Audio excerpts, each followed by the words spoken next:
Dear students, MA education final year की series में आपका हार्दिक स्वागत है। आपके सामने आज हम लेकर आए हैं पेपर स्पेशल एजुकेशन यानी विशिष्ट शिक्षा। जो सभी यूनिवर्सिटीज़ में ये पेपर स्पेशल होता है, जिससे सीधे यूनिवर्सिटी मेरिट का हम लेकर चल रहे हैं, लेकिन अदर यूनिवर्सिटीज़ के लिए भी उतना इंपॉर्टेंट है ये पेपर। इसमें most important objective question answer का स्टडी करेंगे। और हमने यहाँ पे क्या किया है, जैसे कोई एक प्रश्न होता है और उसके हम देखते हैं कि कई ऑप्शन होते हैं, तो हमने जो सही ऑप्शन है उत्तर के रूप में खाली वही सिलेक्शन किया है, बाकी को हटा दिया गया है ताकि समय की बचत हो सके और आपको हम ज़्यादा से ज़्यादा मटेरियल प्रदान कर सकें। तो चलिए शुरू कर लेते हैं।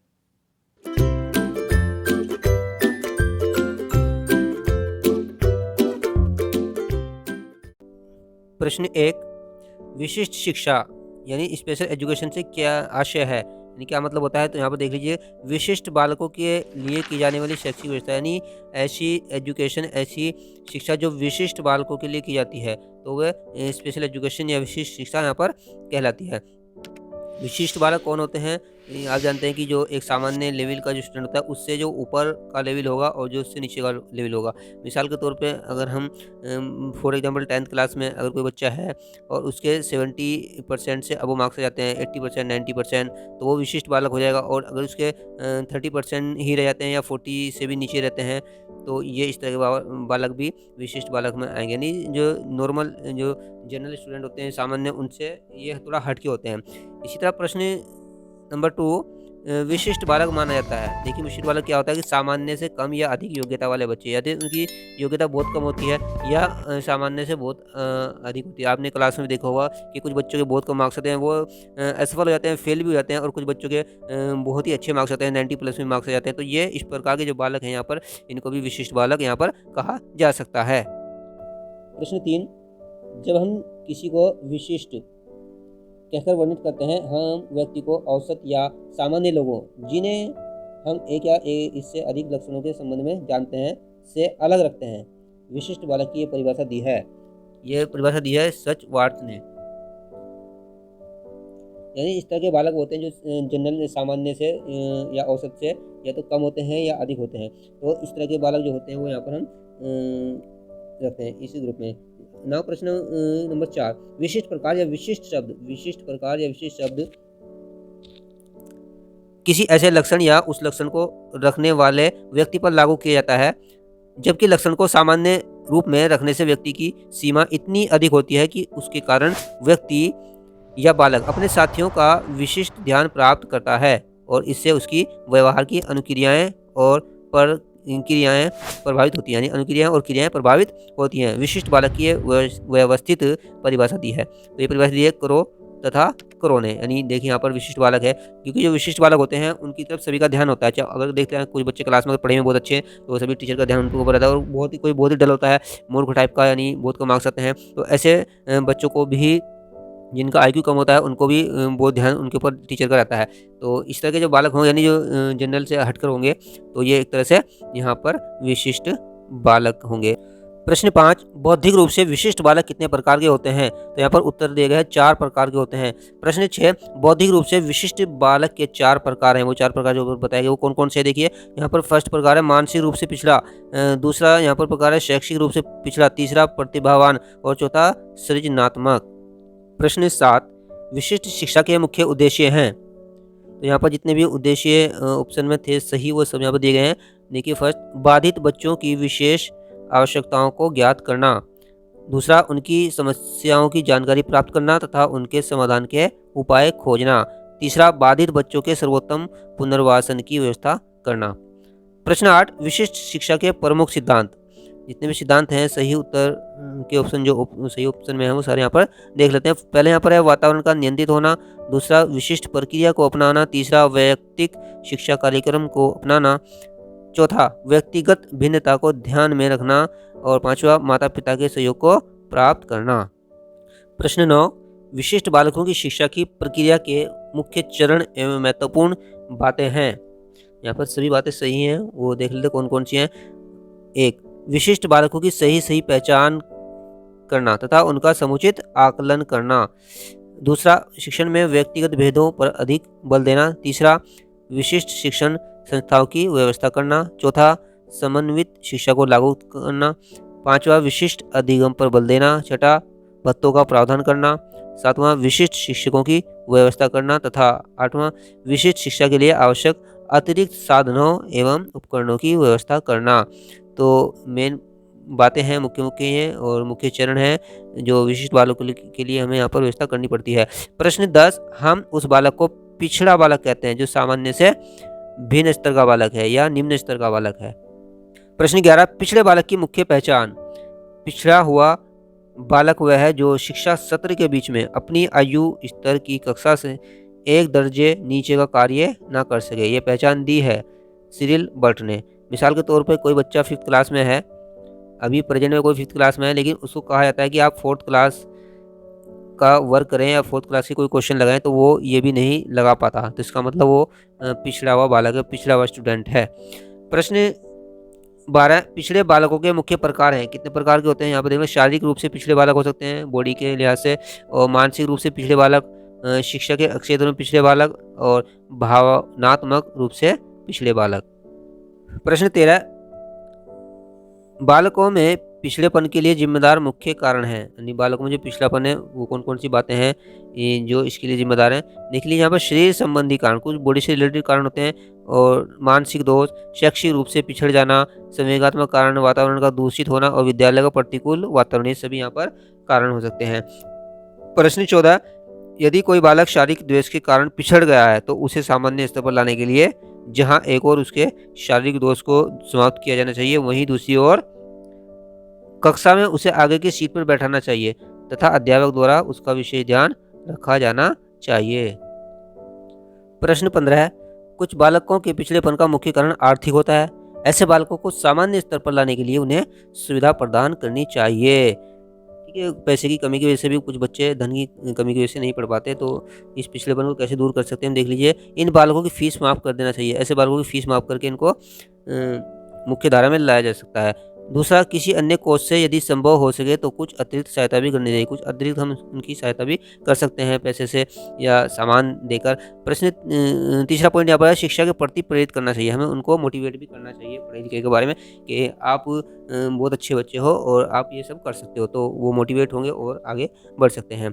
प्रश्न 16, पिछड़े बालकों को सामान्य स्तर पर लाने के लिए शिक्षक को उनके प्रति सहानुभूतिपूर्ण व्यवहार रखना चाहिए तथा उनके स्तर का एक लेखा जोखा रखना चाहिए तथा उनकी प्रगति की समय समय पर जांच भी करते रहना चाहिए। यानी क्या कितना डेवलपमेंट हुआ है, ये सब उनके बारे में रिकॉर्ड हम रख सकते हैं।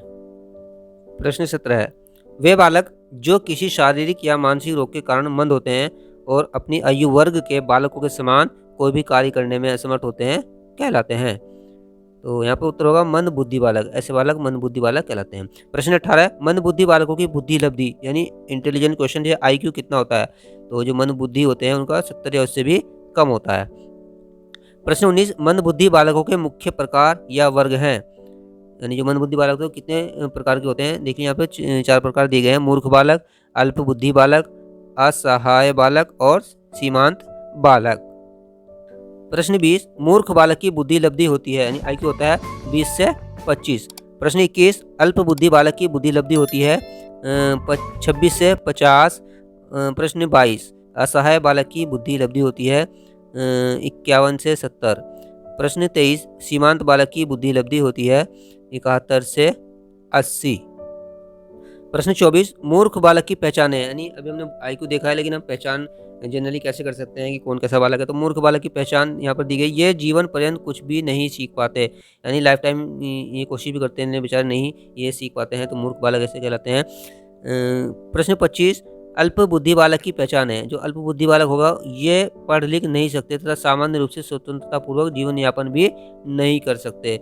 प्रश्न 26, असहाय बालक की पहचान है। असहाय बालक ये अत्यल्प ज्ञानार्जन कर पाते हैं तथा इन्हें कुछ हस्तकलाएं सिखाई जा सकती हैं। यानी ये बहुत कम ज्ञान ले सकते हैं, लेकिन इनको कुछ हस्तकलाएं सिखाई जाती हैं, कुछ इस तरह का काम करके ये जीवन यापन करने में सहायक हो सकते हैं। प्रश्न 27, सीमांत बालक की पहचान है। सीमांत बालक इनका स्तर सामान्य बालकों से स्पष्ट रूप से निम्न ही रहता है। प्रश्न 28, शैक्षिक दृष्टिकोण से मंद बालक को दी जाने वाली मुख्य शैक्षिक सुविधाएं हैं।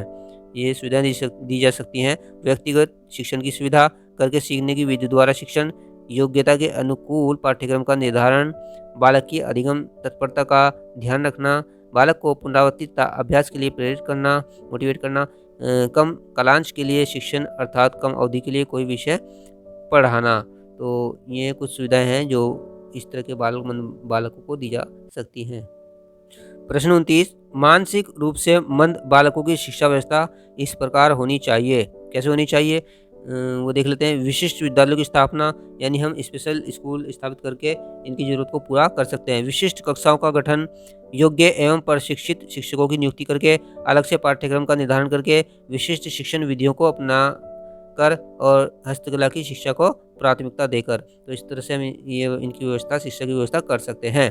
प्रश्न 30, अधिगम असमर्थी बालक यानी लर्निंग डिसेबल्ड चिल्ड्रन से आशा है। ये कौन से चिल्ड्रन होते हैं? LDC कौन से छात्र होते हैं देख लेते हैं।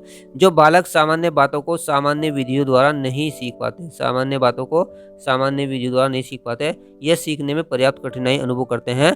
तो इस तरह के LDC यहाँ पर स्टूडेंट होते हैं। प्रश्न 31, अधिगम बाधिता लर्निंग डिसेबिलिटी के मुख्य प्रकार हैं। देख लेते हैं प्रकार यहाँ पर। पाठन संबंधी बाधिता, लेखन संबंधी बाधिता, योग्यता की समस्या तथा संप्रेषण में ग्राह्य संबंधी समस्या। प्रश्न 32, मंद अधिगामी बालकों की पहचान के मुख्य उपाय या विधियां हैं। देख लीजिए कौन कौन से विधा से मंद बुद्धि बालकों की पहचान कर सकते हैं। निरीक्षण विधि, प्रविधि, एकल अध्ययन विधि, डॉक्टरी परीक्षण, शैक्षिक परीक्षण, व्यक्तित्व परीक्षण, बुद्धि परीक्षण तथा मनोवैज्ञानिक परीक्षण। प्रश्न 33, मंद अधिगामी बालकों के सम्मुख उत्पन्न होने वाली मुख्य ज्ञानात्मक अधिगम समस्याएं हैं। 1, धीमी गति से सीखने की समस्या। 2, पाठ्य वस्तु का शीघ्र याद न होना। 3, शैक्षिक स्तर का प्रायः निम्न ही बने रहना। प्रश्न 34, मंद अधिगामी बालकों के सम्मुख उत्पन्न होने वाली मुख्य भाषा एवं वाणी संबंधी समस्याएं हैं।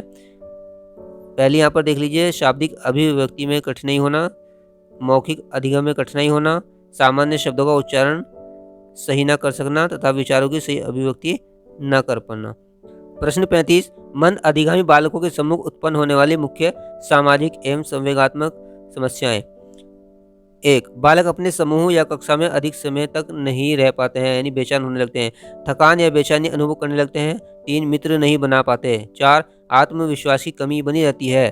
5, दांतों से नाखून काटते रहते हैं। और 6, समूह में रहना पसंद नहीं करते हैं, अकेले में रहना पसंद करते हैं, ग्रुप में रहना नहीं करते। प्रश्न 36, संवेगात्मक दृष्टिकोण से विशिष्ट विक्षिप्त बालकों से आशय है, यानी विक्षिप्त बालक ये कौन से होते हैं? व्यवहार सामान्य बालकों से अधिक भिन्न होता है तथा सामाजिक नियमों एवं मान्यताओं का उल्लंघन करते हैं। प्रश्न 37, संवेगात्मक रूप से विक्षिप्त बालकों की शिक्षा के लिए व्यवस्था होनी चाहिए। 1, विशिष्ट बाल विद्यालय स्थापित करना। 2, कक्ष की अलग से अनुकूल व्यवस्था करना। 3, उपयुक्त उपचार की व्यवस्था करना। प्रश्न 38, शारीरिक विकलांगता का आशय है शरीर के किसी अंग का सुचारू रूप से कार्य न करना, यानी हमें बॉडी का अगर कोई भी पार्ट है फिजिकली वो काम नहीं कर रहा है तो यहाँ पर विकलांगता आ सकती है, या इसको विकलांगता यहाँ पर कहा जाएगा शारीरिक। प्रश्न 39, विकलांग बच्चों के मुख्य प्रकार हैं, यानी जो विकलांग बच्चे हैं वो कितने प्रकार के होते हैं। देख लीजिए यहाँ पर दिया गया है अपंग बालक और संपूर्ण या अर्धदृष्टिहीन बालक, पूर्ण बधिर या अपूर्ण बधिर बालक, हकलाने वाले या दोषपूर्ण वाणी वाले बालक तथा निर्मल या कोमल बालक। प्रश्न 40, अस्थि बाधित बालक उन बालकों को कहते हैं जिनकी किसी एक या अधिक अस्थियों, मांसपेशियों तथा जोड़ों में किसी प्रकार से दोष आ जाता है। प्रश्न 41, जिस बालक के पास सुनने की क्षमता नहीं होती या समाप्त हो जाती है उसे कहा जाता है श्रवण बाधित या बहरा बालक। प्रश्न 42, श्रवण बाधित बालकों की पहचान के लिए किए जाने वाले मुख्य परीक्षण हैं विकासात्मक मापनी, मनोनाड़ी परीक्षण, चिकित्सकीय परीक्षण, एकल अध्ययन तथा बालक के व्यवहार का निरीक्षण। प्रश्न 43, श्रवण बाधित बालकों की मुख्य शैक्षिक समस्याएं हैं। 1, बोलने की क्षमता का विकास न होना। 2, भाषागत विकास न होना। 3, अधिगम में कठिनाई तथा 4, शैक्षिक उपलब्धियों में अत्यधिक न्यूनता का पाया जाना। प्रश्न 44, श्रवण बाधित बालकों के शिक्षण के लिए किए जाने वाले उपयोगी उपाय हैं चिन्ह भाषा को समझना या अपनाना, ओष्ठ पठन का अभ्यास करना, संकेत भाषा को अपनाना, स्पर्श विधि तथा गति विधि को अपनाना तथा ध्वनि प्रवर्धक यंत्रों का प्रयोग करना। प्रश्न 45 जो बालक सही ढंग से बोल नहीं पाते या बिल्कुल भी नहीं बोल पाते उन्हें कहा जाता है? तो ऐसे बालकों को बालक बाधित बालक कहा जाता है, यानी बालक बाधित बालक कहा जाता है। प्रश्न 46 वाणी दोष का अर्थ है वाणी का सामान्य ना होना। प्रश्न 47 मुख्य वाणी दोष हैं तुतलाना, धीरे धीरे बोलना या मिमियाना, नाक दबाकर बोलना तथा मोटी आवाज या कर्कशता। प्रश्न 48 वाणी संबंधित दोषों के कारण हो सकते हैं यहाँ पर शारीरिक या मनोवैज्ञानिक, ये दोनों कारण हो सकते हैं। प्रश्न 49 मनोवैज्ञानिक कारणों से विकसित वाणी दोषों के लिए मुख्य रूप से जिम्मेदार होते हैं। तो यहाँ पर जिम्मेदारी अभिभावक को बताई गई है, अभिभावक। प्रश्न 50 जिन बालकों की दृश्य क्षमता कम या बहुत कम होती है उन बालकों को कहा जाता है दृष्टि बाधित बालक, विजुअली हैंडीकैप चिल्ड्रन। प्रश्न 51 जो बालक बिल्कुल भी नहीं देख पाते उन्हें रखा जाता है अंधे बालक की श्रेणी में, यानी ब्लाइंड चाइल्ड की श्रेणी में उनको रखा जाता है। प्रश्न 54 अंधता से ग्रस्त बालकों की शिक्षा के लिए कौन सी प्रणाली को अपनाया जाता है? तो यहाँ पर उत्तर है ब्रेल ढंग या प्रणाली या ब्रेल सिस्टम।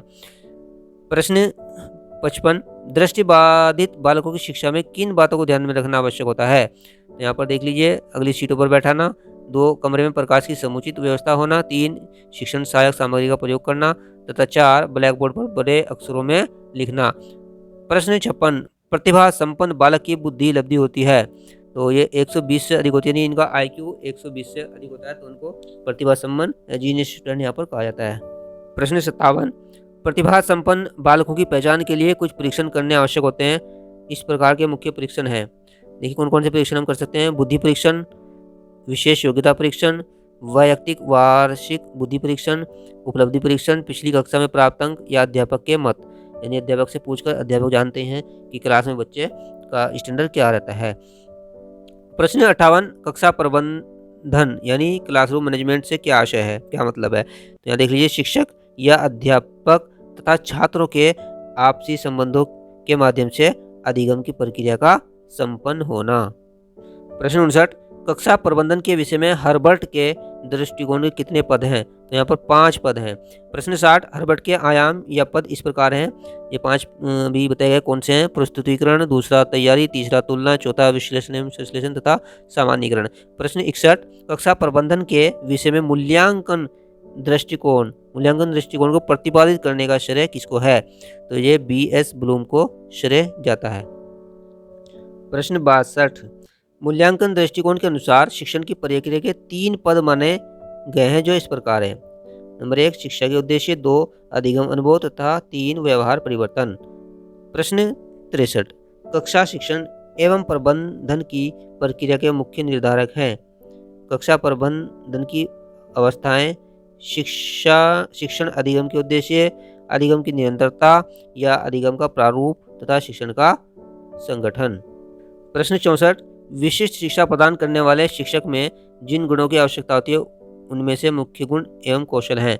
देखिए ऑब्जेक्टिव क्वेश्चन में 3 या 4 ऑप्शन ज़्यादातर मुख्य रूप से दिए जाते हैं, लेकिन यहाँ पर हमने बहुत ज़्यादा देखो 9 ऑप्शन यहाँ पर लिए हैं जो सही के सब सही हैं। तो इनमें जरूरी नहीं कि 9 ही आए हैं, तो कोई से भी इसमें से उठाए जा सकते हैं। अगर प्रश्न आता है तो आप सभी को इनको देख सकते हैं। पहला यहाँ पर देख लीजिए शिक्षण के मौलिक कौशल का पाया जाना, दूसरा कुशल कक्षा प्रबंधन, तीसरा व्यक्तिगत शिक्षण की योग्यता, चौथा लक्ष्य निर्धारण का कौशल, पांचवा पाठ्यक्रम का अनुकूलन, छठा शिक्षण अवयवों का उचित प्रयोग, सातवां कक्षा के अनुकूल वातावरण को विकसित करना, आठवां उपलब्ध संसाधनों का सही प्रबंधन तथा 9वां शिक्षण की प्रक्रिया का नियंत्रण एवं मूल्यांकन।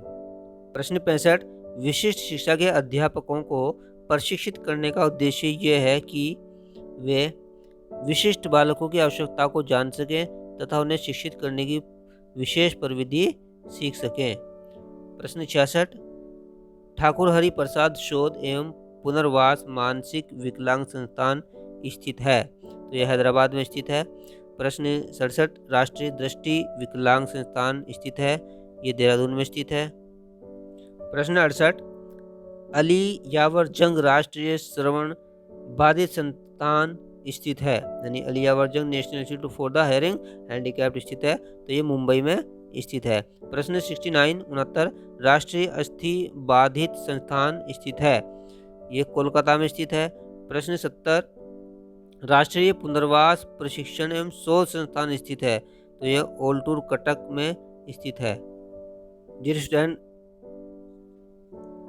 इस पेपर का अंतिम प्रश्न जो आपके लिए होता है और आपको उसका उत्तर देना है, कमेंट करके बताना है कौन सा उत्तर यहाँ पर सही है। देख लीजिए प्रश्न 71 भारतीय पुनर्वास परिषद स्थित है, यानी रिहैबिलिटेशन काउंसिल ऑफ इंडिया कहाँ पर है। यहाँ पर देखिए ऑप्शन दिए गए हैं, ए मुंबई, बी कोलकाता, सी नई दिल्ली और डी गांधीनगर। तो यहाँ पर जो सही उत्तर हो वो आपको यहाँ पर बताना है। डियर स्टूडेंट, ये सीरीज आपको कैसी लगी तो कमेंट करके जरूर बताइएगा। Thank you.